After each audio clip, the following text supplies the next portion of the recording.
ನಮಸ್ತೆ ವೀಕ್ಷಕರೇ, Raj four city YouTube ಚಾನಲ್ಗೆ ಸ್ವಾಗತ. ವೀಕ್ಷಕರೇ, ಒಂದು ಲೋ ಬಜೆಟಲ್ಲಿ ಒಂದು ಮಾರುತಿ 800 ಕಾರು ಸೇಲಿಗೆ ಬಂದಿದೆ ವೀಕ್ಷಕರೇ.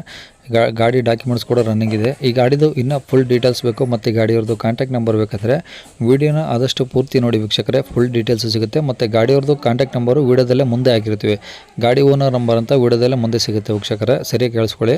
ಈಗ ಸ್ಕ್ರೀನ್ ಮೇಲೆ ಕಾಣಿಸಿರೋದು ನಮ್ಮ ಯೂಟ್ಯೂಬ್ ಚಾನಲ್ದು ವಾಟ್ಸಪ್ ಸಂಖ್ಯೆ ವೀಕ್ಷಕರೇ. ಗಾಡಿ ಓನರ್ ನಂಬರ್ ಅಲ್ಲ, ಗಾಡಿ ಓನರ್ ನಂಬರ್ ಮುಂದೆ ಸಿಗುತ್ತೆ ಅಂತ ಮುಂಚೆನೇ ಹೇಳ್ತಿದ್ದೀನಿ. ಇದು ನಮ್ಮ ಯೂಟ್ಯೂಬ್ ಚಾನಲ್ದು ವಾಟ್ಸಪ್ ಸಂಖ್ಯೆ ಆಗಿರುತ್ತೆ. ಈ ನಂಬರ್ಗೆ ಯಾರು ಕಾಲ್ ಮಾಡೋಕೆ ಹೋಗ್ಬೇಡಿ ವೀಕ್ಷಕರೇ. ಇದು ನಮ್ಮ ಯೂಟ್ಯೂಬ್ ಚಾನಲ್ ಆಗಿರೋದ್ರಿಂದ, ಅಂದರೆ ನಮ್ಮ ಯೂಟ್ಯೂಬ್ ಚಾನಲ್ದು ವಾಟ್ಸಪ್ ಸಂಖ್ಯೆ ನಂಬರ್ ಇದು. ಹಾಗಾಗಿ ಈ ನಂಬರ್ ಏನಕ್ಕೆ ಹಾಕಿದ್ವು ಅಂದರೆ, ನಿಮ್ದು ಯಾವ್ದಾದ್ರು ಗಾಡಿ ಸೇಲ್ಗಿತ್ತಂದರೆ ಆ ಗಾಡಿದು ಒಂದು 5-6 ಫೋಟೋಸ್ ಕ್ಲಿಯರ್ ತೆಗೆದುಬಿಟ್ಟು ಒಂದು RC ಕಾರ್ಡ್ ಫೋಟೋನ ವಾಟ್ಸಪ್ಪಲ್ಲಿ ಸೆಂಡ್ ಮಾಡಿದರೆ ಸಾಕು ವೀಕ್ಷಕರೇ. ನೀವು ಸೆಂಡ್ ಮಾಡಾದ್ಮೇಲೆ ಪುನಃ ನೀವು ನಮಗೆ ಕಾಲ್ ಮಾಡೋ ಅವಶ್ಯಕತೆನೇ ಇರೋದಿಲ್ಲ. ಸ್ವಲ್ಪ ಸಮಯದ ನಂತರ ನಾವೇ ನಿಮಗೆ ಕಾಲ್ ಮಾಡಿಬಿಟ್ಟು ಗಾಡಿದು ಡೀಟೇಲ್ಸ್ ಎಲ್ಲ ತಿಳ್ಕೊಂಡು ನಮ್ಮ ಯೂಟ್ಯೂಬ್ ಚಾನಲಲ್ಲಿ ಅಪ್ಲೋಡ್ ಮಾಡ್ತೀವಿ. ಆದಷ್ಟು ಬೇಗ ಸೇಲ್ ಆಗೋ ಚಾನ್ಸ್ ಇರುತ್ತೆ ಅಂತ ಹೇಳ್ಬೋದು ವೀಕ್ಷಕರೇ. ನೀವೇನು ಕೊಟ್ಟಂಥ ಮಾಹಿತಿ ಮತ್ತು ಕೊಟ್ಟಂಥ ಕಾಂಟ್ಯಾಕ್ಟ್ ನಂಬರ್ನೇ ಡೈರೆಕ್ಟ್ ಯೂಟ್ಯೂಬ್ ಬುಡದಲ್ಲಿ ಅಪ್ಲೋಡ್ ಮಾಡೋದ್ರಿಂದ ನಮ್ಮ ಯೂಟ್ಯೂಬ್ ಚಾನಲ್ ನೋಡ್ತಿರಂತಾರೆ ಯಾರಾದರೂ ನಿಮ್ಮ ಗಾಡಿಗಳು ಇಷ್ಟ ಆಯಿತು ಅಂದರೆ ಡೈರೆಕ್ಟಾಗಿ ನಿಮ್ಮನ್ನೇ ಕಾಂಟ್ಯಾಕ್ಟ್ ಮಾಡಿ ಗಾಡಿನ ತಗೊಳ್ತಾರಂತ ಹೇಳ್ದು ವೀಕ್ಷಕರೇ. ಏನೋ ಯಾರಾದರೂ ಒಂದು ಮಾರುತಿ 800 ಲೋ ಬಜೆಟಲ್ಲಿ ಯಾರಾದರೂ ಹುಡುಕ್ತಿದ್ರೆ ವೀಕ್ಷಕರೇ, ಅಂಥವ್ರು ಕೂಡ ನೀವು ವಿಡಿಯೋನ ಶೇರ್ ಮಾಡಿ. ಹಾಗೆ ವಿಡಿಯೋಕ್ಕೆ ಒಂದು ಲೈಕ್ ಕೊಡೋದನ್ನು ಮರಿಬೇಡಿ. ಮತ್ತು ನಮ್ಮ ಚಾನಲ್ ಯಾರಾದರೂ ಹೊಸ್ದಾಗಿ ನೋಡ್ತಾ ಇದ್ದರೆ ಅಥವಾ ಇನ್ನೂ ಯಾರಾದರೂ ನಮ್ಮ ಚಾನಲ್ ಸಬ್ಸ್ಕ್ರೈಬ್ ಮಾಡ್ಕೊಂಡಿಲ್ಲ ಅಂದರೆ ಸಬ್ಸ್ಕ್ರೈಬ್ ಮಾಡ್ಕೊಳ್ಳಿ. ಯಾಕಂದರೆ ನೆಕ್ಸ್ಟ್ ನಾವು ಯಾವುದೇ ವಿಡಿಯೋ ಯೂಟ್ಯೂಬಲ್ಲಿ ಅಪ್ಲೋಡ್ ಮಾಡಿದರೆ ನಿಮಗೆ ಬೇಗ ಬಂದು ತಲುಪುತ್ತಂತ ಹೇಳ್ಬೋದು ವೀಕ್ಷಕರೇ. ಇನ್ನು ಈ ಗಾಡಿದು ಡೀಟೇಲ್ಸ್ ನೋಡೋದಾದರೆ ವೀಕ್ಷಕರೇ, ಈ ಗಾಡಿ ಡೀಟೇಲ್ಸ್ನ ಗಾಡಿ ಓನರೇ ತಿಳಿಸಿದ್ದಾರೆ. ಅವ್ರು ಏನೇನು ಹೇಳಿದ್ರು ಅಂತೇಳಿ ಒಂದು ಆಡಿಯೋನ ಪ್ಲೇ ಮಾಡ್ತೀನಿ. ವಿಡಿಯೋನ ಆದಷ್ಟು ಪೂರ್ತಿ ಕೇಳಿ, ನಿಮಗೆ ಫುಲ್ ಡೀಟೇಲ್ಸ್ ಸಿಗುತ್ತೆ. ಮತ್ತು ಗಾಡಿ ಓನರ್ ನಂಬರು ಈಗ ಡಿಸ್ಪ್ಲೇ ಮೇಲೆ ಬರ್ತಾ ಇರುತ್ತೆ, ಗಾಡಿ ಓನರ್ ನಂಬರ್ ಅಂತ. ನೀವು ಡೈರೆಕ್ಟಾಗಿ ಅವರು ಸಹ ಕಾಂಟ್ಯಾಕ್ಟ್ ಮಾಡ್ಕೊಬೋದು. ಯಾವ್ದು ಮಾರುತಿ 800 ಅದು? ಹಾಂ, ಮಾರುತಿ 800 ಸರ್. ಸರಿ ಸರ್. ಎ ಸಿನ ಬರೀ 800 ಸರ್ ಅದು? 800 ಸರ್. ಬರೀ 800? ಹಾಂ ಸರ್. ಓಕೆ. ಮಾಡಲ್ ಎಷ್ಟು ಸರ್ ಅದು? 96 ಸರ್. 1996? 96. ಹಾಂ ಸರ್. ಓಕೆ. ಮೀಟ್ರ್ ಏನೋ ರನ್ನಿಂಗ್ ಇದೆಯಾ? ಮೀಟ್ರು ಇಲ್ಲ ಸರ್, ರನ್ನಿಂಗ್ ಇಲ್ಲ ಸರ್. ಓಕೆ. ಎಷ್ಟು ಓನರ್ ಆಗಿದ್ದಾರೆ ಗಾಡಿಗೆ? 5 ಓನರ್ ಆಗಿದೆ ಸರ್. ನೀವೇ 500? ಹಾಂ ಸರ್, ನಾನೇ 5. Okay sir. ಗಾಡೀಲಿ ಟೈರೆಲ್ಲ ಹೆಂಗಿದ್ದಾವೆ?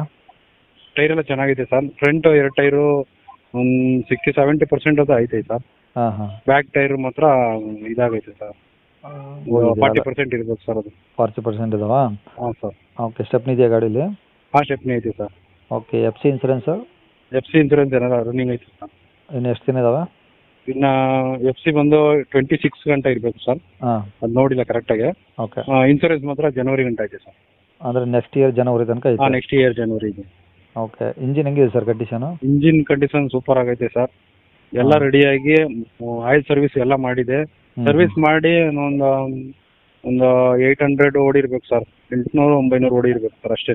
ಹಾಂ ಹಾಂ ಹಾಂ. ಅಷ್ಟೇ, ಅದ್ರ ಮೇಲೆ ಓಡಿಸಿಲ್ಲ. ಸರ್ವಿಸ್ ಎಲ್ಲ ಆಗೈತೆ ಸರ್. ಏನಿಲ್ಲ, ಸ್ಟಾರ್ಟ್ ಮಾಡಿ ಹೊಸ ಬ್ಯಾಟ್ರಿ ಹಾಕಿದೆ. ಹೊಸದು ಫ್ರಂಟ್ ಗ್ಲಾಸು ಕ್ರಾಕ್ ಆಗಿತ್ತು ಬಿಸಿಲಲ್ಲಿ ಇದಾಗಿ, ಹೊಸ ಗ್ಲಾಸ್ ಹಾಕಿದೆ, ಟಫನ್ ಗ್ಲಾಸು. ಶೋರೂಮ್ದೇ ಹಾಕಿರೋದು. ಓಕೆ. ಮತ್ತೆ ಮ್ಯೂಸಿಕ್ ಸಿಸ್ಟಮ್ ಐತೆ ಸರ್ ಒಂದು. ಹಾಂ ಹಾಂ. Okay sir. ಈಗ ಬಾಡಿ ಲೈನೆಲ್ಲ ಹೆಂಗಿದೆ? ಏನಾದರೂ ಡಿಂಕರಿಂಗು, ಸ್ಕ್ರ್ಯಾಚ್ ಏನಾದರೂ? ಸ್ಕ್ರಾಚ್ ಏನಿಲ್ಲ ಸರ್. ಮಾಮೂಲಿ ಡೆಂಟು ಗಿಂಟ ಆಗಿದೆ ಸರ್. ಮಾಮೂಲಿ 96 ಮಾಡಲಲ್ಲ ಸರ್. ಹಾಂ ಹಾಂ. ಅಷ್ಟೇನಾಗಿಲ್ಲ, ಸ್ವಲ್ಪ ಅಲ್ಪ ಸ್ವಲ್ಪ ಆದ್ರೆ ನಡಿ ಸರ್. ಏನು ಜಾಸ್ತಿ ಅಂದರೆ ಈಗ ಗಾಡಿ ಆಕ್ಸಿಡೆಂಟ್ ಆಗಿರೋ ಆ ಥರ ಏನಾದರೂ? ಆ ಥರ ಎಲ್ಲ ಏನಾಗಿಲ್ಲ ಸರ್. ಹಾಂ ಹಾಂ. ಬೇಕಾದ್ರೆ ನೋಡಿ ಚೆಕ್ ಮಾಡಿಸ್ಬಿಟ್ಟೆ ಬೇಕಾದ್ರೆ ತಗೊಳ್ಳಿ. ಆ ಥರದ್ದೆಲ್ಲ ಏನಿಲ್ಲ ಸರ್. ಅಂದರೆ ಸದ್ಯಕ್ಕೆ ಏನು ಖರ್ಚಿಲ್ಲ ಗಾಡಿದು? ಏನು ಖರ್ಚಿಲ್ಲ ಸರ್. ಓಕೆ. ಈಗೆಲ್ಲ ನಾವು ಕಲಿಯೋಕ್ಕೋಸ್ಕರ ತಗೊಂಡಿದ್ದು ಸರ್. ಅದು ಕಲ್ತಾಯ್ತು ಅಲ್ಲ, ಅದಕ್ಕೆ ಬೇರೆ ತಗೊಳ್ಳೋಣ ಅಂದ್ಬಿಟ್ಟು. ಹಾಂ ಹಾಂ ಹಾಂ. Okay sir. ಈಗ ಎಷ್ಟು ಬರ್ತಿದೆ ಮೈಲೇಜು? ಮೈಲೇಜು 22+ ಸರ್ ಐತೆ. 22 ಮೇಲೆ ಬರುತ್ತಾ? ಮೇಲೆ ಬರುತ್ತೆ ಸರ್ ಅದು. ಬಟ್ ಒಂದು ಆವ್ರೇಜ್ 22 ಬರುತ್ತೆ? ಚೆನ್ನಾಗೈತೆ ಸರ್. ಹಾಂ, ಆವ್ರೇಜ್ 22 ಬರುತ್ತೆ ಸರ್. ಇಂಜಿನ್ ಸೂಪರ್ ಆಗೈತೆ ಸರ್. ಓಕೆ. ಅಂದರೆ ಈಗ ಲೋ ಬಜೆಟಲ್ಲಿ ಯಾರಾದರೂ ಹುಡುಕ್ತಿದ್ರೆ ಒಂದು ಆರಾಮ ತಗೊಂಡು ಓಡಿಸ್ಕೊಬೋದು, ಪೆಟ್ರೋಲ್ ತಗೊಂಡು ಓಡಿಸ್ಕೋಬೋದು ಸರ್. ಏನು ಬರೀ ಪೆಟ್ರೋಲ್ ಹಾಕ್ಸೋದು ಓಡಿಸೋದು ಅಷ್ಟೇ ಸರ್. ಅದರಲ್ಲಿ ಇನ್ನೇನು ಖರ್ಚೇನು ಅನ್ನೋದೇನಿಲ್ಲ. ಎಲ್ಲಿ ಸರ್ ಅದು ಗಾಡಿ? ರಾಮನಗರ ಸರ್. ರಾಮನಗರ? ಹಾಂ ಸರ್. ಯಾವ ಡಿಸ್ಟಿಕ್ ಅದು ಹೇಳಿ? Ramanagara district sir. ಡಿಸ್ಟಿಕ್ಕೇನಾ? ಹಾಂ, ರಾಮನಗರ ಡಿಸ್ಟಿಕ್. ಓಕೆ. ಇಲ್ಲಿ ಜನಪದ ಲೋಕ ಅಂತ ಒಂದು ಐತೆ. ಹಾಂ. ಅದ್ರ ಪಕ್ಕನೇ ಅಲ್ಲೇನೆ ಹೈವೇಲಿ ಐತೆ ಸರ್ ಅದು. ಹೈವೇ ರೋಡ್ ರಾಮನಗರ ಚನ್ನಪಟ್ಟಣ ಅಂತ ಸಿಗುತ್ತಲ್ಲ. ಹಾಂ ಹಾಂ ಹಾಂ. ಅಲ್ಲೇ ಹೈವೇಲಿ ಐತೆ ಸರ್. Okay sir. ಏನು ಹೇಳ್ತಾರೆ ರೇಟು? ನಾವು 40 ಹೇಳ್ತಾ ಇದ್ದೀವಿ ಸರ್. 40,000? 40,000 ಹೇಳ್ತಾ ಇದ್ದೀವಿ ಸರ್. ಏನೋ ನೆಗೋಷಿಯೇಟ್ ಮಾಡೋಣ ಸರ್ ಬಂದರೆ. ಓಕೆ. ಬಂದಾಗ ಮಾಡಲಿ. ಯಾಕಂದರೆ ನೀವು ಹೇಳಿದ ರೇಟಿಗೆ ಯಾರು ತಗೊಲ್ಲ.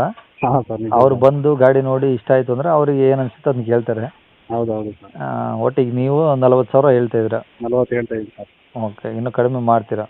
ಮಾಡ್ತೀವಿ ಸರ್. Okay sir. ಇನ್ನೇನು ಗಾಡಿ ತೊಗೊಂಡವ್ರಿಗೆ ಏನು ಖರ್ಚಿಲ್ಲ, ಆರಾಮ ಪೆಟ್ರೋಲ್ ಏನು ಹಾಕ್ಕೊಂಡು ಓಡಿಸ್ಕೋಬೋದು. ಏನು ಖರ್ಚೇನಿಲ್ಲ ಸರ್. ಆರಾಮಾಗಿ ಪೆಟ್ರೋಲ್ ಹಾಕ್ಸೋದು ಓಡಿಸೋದು ಅಷ್ಟೇ ಸರ್. ಓಕೆ. ಇನ್ನೇನು ಗಾಡಿ ಬರಲಿ, ಇಲ್ಲೇ ಒಂದೆರಡು ರೌಂಡ್ ಓಡಾಡಲಿ, ನೋಡಲಿ. ಬಟ್ ಅಕಸ್ಮಾತ್ ಈಗ ಅಡ್ರೆಸ್ ಗೊತ್ತಿಲ್ದಾರೋ ರಾಮನಗರ ಬಂದರೆ ನೀವು ಕರ್ಕೊಂಡು ಹೋಗ್ತೀರಾ? ನಿಮ್ಮ ನಂಬರ್ ಫೋನ್ ಮಾಡಿದ್ರೆ ನಾನೇ ಕರ್ಕೊಂಡು ಹೋಗ್ತೀನಿ ಸರ್. ಓಕೆ. ಅಂದರೆ ಯಾವಾಗ ಬೇಕಾದ್ರೂ ಫೋನ್ ಮಾಡ್ಬೋದಾ ನಿಮಗೆ? ಯಾವಾಗ ಬೇಕಾದ್ರೆ ಮಾಡ್ಬೋದು ಸರ್, ಏನಿಲ್ಲ. ಓಕೆ. ಕಾಂಟ್ಯಾಕ್ಟ್ ನಂಬರ್ ಇದೇನಾ? ಇದೇ ನಂಬರು. Okay sir.